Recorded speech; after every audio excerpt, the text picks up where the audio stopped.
Good day! Welcome sa ating episode 3. Ayan na, groundbreaking na. So yung episode 2, diniscuss natin yung plano after 5 years. So ngayon na groundbreaking na tayo. Hindi ko pa na video yung mismong pagbubungkal. Pero carry na yon. Alam nyo naman na ibig sabihin nun eh. So bumili lang kami ng mga materyales. Kung makikita nyo, inuna namin yung poste. Yung poste na yan, ang nilagay namin dyan is 4x4 na tubular para para maganda yung lateral strength niya kaysa mag 2x6 kami. Pero kahit pa paano yung likod kasi niya nakaangkla dun sa pinaka floor level ng CR. So makikita niyo diyan, nilagyan muna namin siya ng mga na mga C-purlins para lang naka vertical ng gusto. Tapos may hukay kami na na 100 by 100. Ayan, para lang hindi gumalaw. Kailangan makuha namin yung footing. Importante na dyan yung positioning sa babae. Kasi yung taas naman, magbe-bend-bend yung mga yan dahil importante makuha mo yung tamang-tamang sentro sa baba. Based dun sa butterboard mo. So, yan, ang footing namin. Ano lang yan, 12 mm lang yan. Para sa footing. Kasi magaan lang naman to dahil wala kaming slab na itatayo. Ay, isasampa.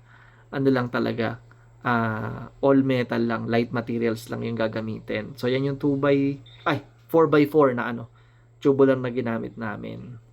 Kasi ang yung iba kasi ang ginagamit 2x6 pero I don't suggest that kasi pag yung 2x6 ang ginamit mo, meron kang side na mahina. Kasi siyempre yung 2 inches na part, may bulking effect yun sa pag mo siya tinupi. Unlike pa 4x4. So makikita nyo yan, binelding lang namin dyan para talaga siya, nakatungtong siya dun sa pinaka rilya niya. Yan na yung magbibigay ng bigat dyan. So malalim din yan, depende sa position eh.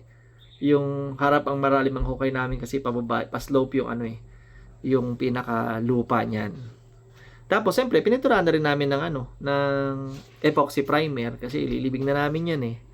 Pero the rest naman pipinturahan yan. So ayan yung mga footing niyan. Ang challenge dito sa Tagaytay, may season dito na na makulimlim tas panay ang ulan. So hindi makapagbuhos.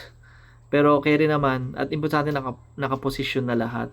Tapos pag malakas ang hangin, gagalaw-galaw pa yan eh. Siyempre, pag gumagalaw yan, gumagalaw din yung baba. Kaya tinibayan talaga namin yung mga braces niyan. Ngayon, yung iba, ang ginagawa, binubuhusan ng semento yung loob ng tubular na 4x4. Okay din yun para yung mas matibay siya sa compression. Especially kapag, halimbawa, talagang pangmatagalan na. Tapos, halimbawa, marami talagang ine-expect mo na tutungtong. Example, viewing deck na.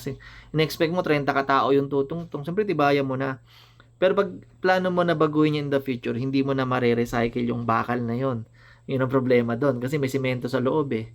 So, talagang decided ka na doon. So, mapansin nyo rito, in-incorporate namin yung lumang CR. Medyo tumagal na rin yung CR eh. Oh. Medyo naluma rin siya. So, kakalasin namin yung kisame niyan. Tapos, yan na yan din yung loob niyan. Hindi na namin gagalawin. So, nag-position lang kami ng mga poste para dyan. So, after nya, na-settled na lahat ng welding, pwede na namin buhusan. Pero hindi ko na na-videohan. So, nauwi na tayo dito sa video na to na meron ng channel bar na naka-welding. So, ayan yung susunod.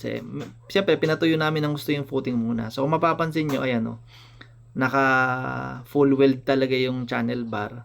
Tapos, yung channel bar na tagusan, ang ginagawa namin, ganito yung pagkat namin. Yan para mas nakayakap siya dun sa 4x4 na tubular. Yan. Para talagang mas marami kang i-join na welding. Yan. Kaysa putulin mo lang siya ng isang putol. Ayan mapapansin nyo. May labi pa na nakalawit. Saka namin winelding yung outer side tsaka yung inner side. So, yung maganda dyan, dalawang side yung weweldingan mo. Kapit na kapit talaga. Kahit maglululundag ka dyan. Yan. So, makapal din yung channel bar na ginamit namin dyan. Nasa 4mm yung kapal ng channel bar na yan. Kasi lateral yung niyan eh. Yung kumbaga, magsisilbi siyang bigay. Sasaluhin niya yung flooring. Tapos, yung flooring na yan, tutungtungan namin ng 2x2 na tubular. Para yun na yung magdi-distribute ng bigat. Ngayon, mapansin nyo, nakahang siya. Yan. So, para may yun yung lalagyan natin ng deck. So, yun. Kung meron pa kayo ibang suggestion dyan, o kaya mga comments, lagay nyo lang dito sa comment section. O may mga expert dyan na gusto mag-advise pa, sige lang, magsabi lang kayo dito. Sharing tayo ng knowledge. Sa mga hindi pa followers, pa-follow na lang. Yun lang po muna. Bye-bye!